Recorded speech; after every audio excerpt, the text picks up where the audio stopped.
दिवसापासून आमच्या गावाची प्रगती झाली, आपल्या समाजाची प्रगती झाली, प्रत्येक घर सुधारलं. नाही तर भगवान बुद्धांचा धम्म कुणाला माहिती नव्हता, आज तो धम्म प्रचलित झाला. आज त्या लोकांनी एवढी सुंदर जयंती आज या गावात साजरी केली. बुद्ध पौर्णिमा काल झाली, ती पण खूप सुंदर प्रकारे साजरी केली. या सगळ्या गोष्टींच्या माग मी फक्त आणि फक्त भाऊंना श्रेय का देते, कारण त्यांचा खूप मोठं श्रेय होतं या सगळ्या गोष्टी घडविण्यामाग, आणि ते पाहण्यासाठी खरं ते पाहिजे होते. खूप भरून येतं की प्रत्येक क्षण असा वाईट गेलाय की त्यांच्या आठवणी अजूनही उजळतच राहिलेल्या आहेत.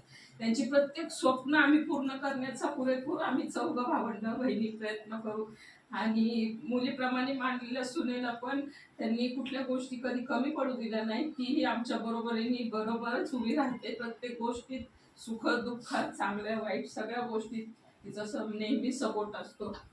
भाऊनी हे शिकवले, कुटुंब पहिलं सुधरा, मग आपला समाज सुधरा.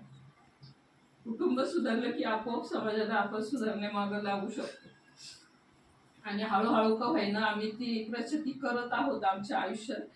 महत्वाचं म्हणजे आज माझ्या नीत नवरे कुटुंबाकडून मी भाऊंनाही श्रद्धांजली वाहते की तुम्ही जो